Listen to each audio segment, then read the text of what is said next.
Welcome to my in this video everybody. We know that practice is very important for speaking English. অনুশীলন হচ্ছে খুবই গুরুত্বপূর্ণ ইংরেজি বলার ক্ষেত্রে। আমরা প্রতিদিন যেসব কাজকর্মগুলি করে থাকি সেগুলি কীভাবে ইংরেজিতে বলতে হয় তা যদি আমরা প্র্যাকটিস করি ইংরেজিতে বলার জন্য, তাহলে প্রতিদিনই আমরা ইংরেজিতে কথা বলার জন্য নিজেকে ইমপ্রুভ করতে পারি। তো আমরা প্রতিদিন যা কিছু করে থাকি সেগুলো ইংরেজিতে কীভাবে বলতে হয় তা যদি প্র্যাকটিস করি তাহলে আমরা খুব সহজেই ইংরেজিতে কথা বলতে পারবো। তো আজকের এই ভিডিওতে আমরা কীভাবে শুরু করতে পারি ইংরেজিতে কথা বলা তার কয়েকটি উদাহরণ আমরা আজকে আলোচনা করব। তো প্রিয় ভিউয়ার্স, প্রথমে আমরা দেখতে পাচ্ছি এখানে নাম্বার 1, আমরা যদি কাউকে বলি তুমি কেমন আছো, হাউ আর ইউ, প্রতি উত্তরে আমরা বলে থাকি আমি ভালো আছি, আই এম ফাইন। তারপর আবার আমরা বলতে পারি তুমি কেমন আছো, হাউ আর ইউ। তখন প্রতি উত্তরে আমরা বলি আই এম অলসো ফাইন, আমিও ভালো আছি। তারপর নাম্বার 2তে আমরা বলি তোমার নাম কি, ইংরেজিতে বলতে পারি হোয়াটস ইউর নেম অথবা what is your name.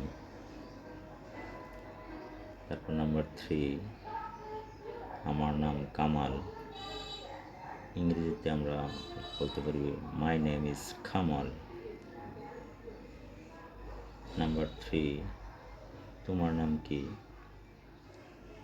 What is your name অথবা হোয়াটস ইউর নেম। নাম্বার 4-এ আমরা বলতে পারি আমার নাম Jamal, my name is Jamal. আবার নাম্বার 4 আমরা প্রশ্ন করি তুমি কোথায় থেকে বলছো, ইংরেজিতে আমরা বলতে পারি where are you speaking from. Number 5-এ আমরা বলি আমি ঢাকা থেকে বলছি, I am speaking from Dhaka. Number 6, আমরা যদি বাংলায় বলি যে কিভাবে আমি ইংরেজিতে কথা বলতে পারি, আমরা ইংরেজিতে বলতে পারি how can I speak English. আবারও নাম্বার 6, প্রতিদিন অনুশীলনের মাধ্যমে তুমি ইংরেজিতে কথা বলতে পারো। You can speak English by practising every day.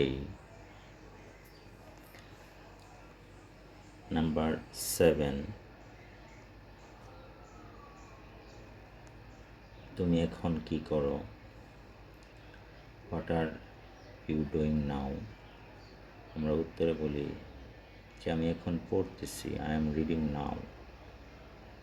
Number 7 এর পর হচ্ছে নাম্বার 8, তুমি এখন কি পড়ো, what are you doing now. Number 8-এ আমি এখন ইংরেজি পড়ি, I am reading English now. Number 8, আমি এখন ইংরেজি পড়ার পরে তুমি কতক্ষণ ইংরেজি পড়ো, how long have you been reading English. এটাকে আমরা এইভাবে বলতে পারি যে how long do you read English. Number 9, আমি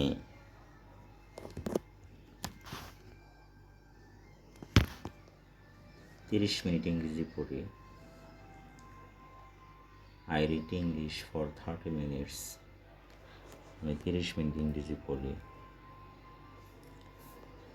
তো এইভাবে আমরা প্রতিদিন যা কিছু করি সেটা যদি বাংলায় লিখে রাখি, তারপর ওগুলি ইংরেজিতে কীভাবে বলতে হয় তা যদি আমরা প্রতিদিন প্র্যাকটিস করি, তাহলে আমরা খুব সহজেই ইংরেজিতে কথা বলতে পারবো এবং অন্যদের সাথে কনভারসেশন অথবা যে কোনো বিষয় নিয়ে আমরা ডিসকাস করতে পারবো। তো প্রিয় ভিউয়ার্স, ইংরেজি আসলেও যেহেতু বিদেশি ভাষা, সেহেতু আমরা প্র্যাকটিসের মাধ্যমে এই ভাষা শিখতে হবে। বাংলাকে ব্যবহার করে আমাদের শিখতে হবে। আমরা সব কিছু যদি ইংরেজিতে চিন্তা করি, তাহলে আমরা খুব সহজেই ইংরেজি বলতে পারবো। তো সর্বশেষ আমার সাজেস্ট থাকবে সবার প্রতি, আমরা ইংরেজিতে কথা বলতে যদি চাই, তাহলে আমরা দৈনিক যা কিছু করি সেটা ইংরেজিতে কীভাবে বলতে হয় তা প্র্যাকটিস বা অনুশীলনের মাধ্যমে আমরা আমাদের স্পোকেন ইংলিশ আমরা খুবই উন্নত করতে পারি, ইমপ্রুভ করতে পারি। তো প্রিয় ভিউয়ার্স, যারা ফেসবুক থেকে দেখছো তারা লাইকস, কমেন্ট, শেয়ার করে দেবে। আর যারা ইউটিউব চ্যানেল থেকে আমার এই ভিডিও দেখছো তারা লাইকস, শেয়ার করে দেবে। প্রত্যেকেই ভালো থাকবে, সুস্থ থাকবে এবং প্রতিদিন যা কিছু পড়বে সেগুলো ইংরেজিতে বলার চেষ্টা করবে, তাহলে আমরা ইংরেজিতে ইমপ্রুভ হতে পারবো। খোদা হাফেজ।